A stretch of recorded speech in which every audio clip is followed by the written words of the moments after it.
कुमारी सुनीता, आपकी पूरी फीस जमा है। आपकी फीस जमा करने की आवश्यकता नहीं है। बुकिंग क्लर्क अपना रिकॉर्ड चेक करके बोला। मगर मेरी फीस किसने जमा करवाई है, वह भी पूरे 50,000 रुपये। सुनीता हैरानी से पूछ रही थी, मैडम आपकी फीस ऑनलाइन जमा की गई है, क्लर्क का संक्षिप्त सा उत्तर था। वह हैरान परेशान कॉलेज से वापस लौट आई। उसकी माँ बेटी का परेशान चेहरा देखकर पूछ बैठी, क्या बात है बेटी? माँ, किसी व्यक्ति ने मेरी पूरी फीस जमा कर दी है। वह हैरानी से बोली, किसने और क्यों जमा करवाई? सुनीता की माँ परेशान हो उठी। पता नहीं माँ, कौन है, बदले में हमसे क्या चाहता है?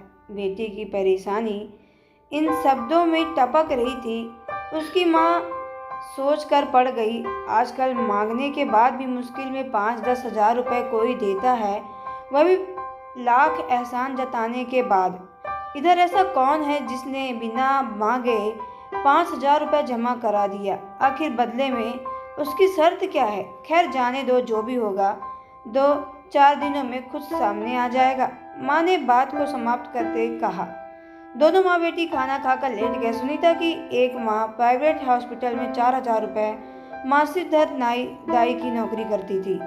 आज से 15 साल पहले एक रेल एक्सीडेंट में वह पति को खो चुकी थी। तब सुनीता मुश्किल में 5 साल की रही होगी। तब से आज तक दोनों एक दूसरे का सहारा बन जी रही हैं। सुनीता को पढ़ाना उसका एक फर्ज है। बेटी धीर कर रही थी। सुनीता ने अपने पिता को इतनी कम उम्र में देखा कि उसका चेहरा तब तक याद नहीं था। कोई नाते रिश्तेदार इनसे मिलने नहीं आता था। ऐसे में कौन है जो उसकी फीस भर गया? दोनों माँ बेटी की आंखों में प्रश्न तैर रहा था। पिता के नाम पर स्थान पर दिवंगत राम नारायण मिश्रा लिखा था, मगर वे कौन थे और कैसे थे, इसकी चर्चा घर में कभी नहीं होती थी। मगर आज सुनीता के चाचा, मामी, मौसी, किसी दूसरे रिश्तेदार ने आज तक कभी 1 रुपए की मदद नहीं की। ऐसी स्थिति में इतनी बड़ी रकम मदद किसने की?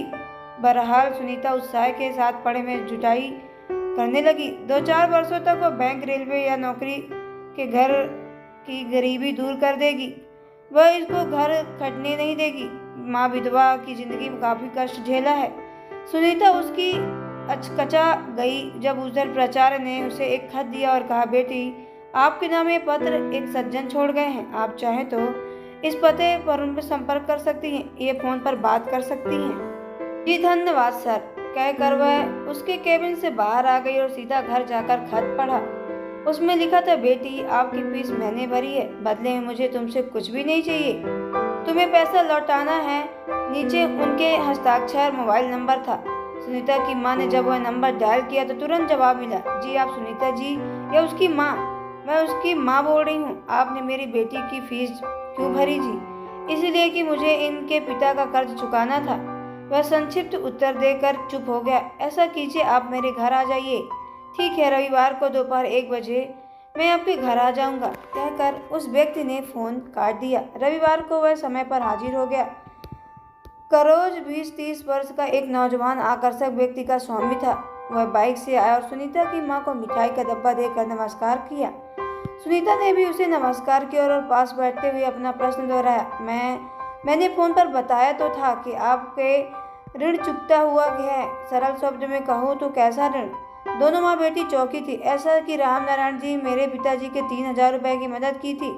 उसके बाद मेरे पिताजी जब तक वह पैसा लौटाते तब तक वह रामायण जी गुजर चुके थे। परिवार का कोई ठिकाना नहीं था। मेरे पिताजी ने आप लोगों को बहुत ढूंढा पर खोज नहीं पाए।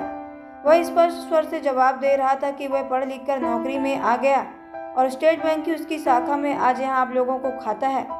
साथ में सुनीता को कॉलेज में भी खाता है। मुझे यही आपका परिचय, आपकी माली हालत का पता चला तो आपकी मदद का निश्चय किया। फीस भर दी, मगर आपने ये छिपा कर रखना चाहते थे? यह सुनीता का प्रश्न था। वह इसलिए मुझे बदले में कुछ भी नहीं चाहिए था और जमाने को देखते हुए मुझे चलना था। फिर सामने क्यों आए? यह सुनीता की माँ का प्रश्न था। जब आप लोगों को परेशान देखा तो खास आकर आपको यह डर की बात पता चली। इस आदमी की छिपी शर्त क्या है? माँ ने अपना ऋण चुकाया था। डराना मेरा पेशा नहीं है। जो सामने आ गया अब उसके इस जवाब में वो दोनों माँ बेटी आश्चर्य से भर उठी। मैं अब निकलना चाहूँगा, आप लोग चिंता ना करें। अपने पिताजी के ऋण चुकाया है, वह उद्दत से ही बोला। ऐसे कैसे, वह भी 3,000 के 50,000 रुपए। अब भी सुनीता की माँ समझ नहीं पा रही थी। वैसे वो 3,000 नहीं थे, उस 3,000 के रुपए 50,000 रुपए।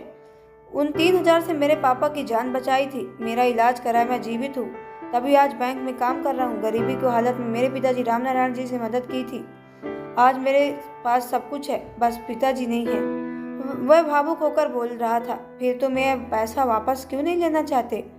यह सुनीता की माँ का प्रश्न था। उपकार के बदले प्रत्युपकार हो गया, सो कैसा पैसा, ये स्पष्ट बोला। फिर भी सुनीता की माँ समझ ही नहीं पा रही थी कि क्या कहें। कुछ नहीं आंटी जी, आप ज़्यादा ना सोचे, आप मुझे इजाज़त दे। इतना कहकर वह दिया। दोनों माँ बेटी को उसे जाता देख रही थी। इन दोनों की आंखों के आंसू झूर रहे थे। माँ, आज भी ऐसा लग रहा जैसे सुनीता बोली। हाँ, तभी तो हमारी मदद कर रहा है और नौकरी के उनका पैसा वापस कर दूंगी, यह भावुक होकर बोली। बेटी, ऐसे लोग बस देना जानते हैं, लेना नहीं, इसलिए फीस की बात भूल जाओ। हाँ, बैंक में मेरा परिचय होगा, काम जल्दी हो जाएगा, माँ ने बोलकर दुनियादारी भरे थे। दोनों माँ बेटी की आंखों में आंसू थे। एक ही व्यक्ति में दो अलग सोच पैदा कर रहे थे। माँ जहाँ पति को याद कर रो रही थी, जिनके धन पर आज 50,000 की मदद मिली थी, वही बेटी को यह व्यक्ति फरिश्ता नजर आ रहा था। काश वह किसी भी की मदद कर पाती। 50,000 रुपये कम नहीं होते। अब बस दोनों की आंखों में आंसू बह रहे थे। तो दोस्तों, आपको ये स्टोरी कैसी लगी कमेंट बॉक्स पे ज़रूर बताएं।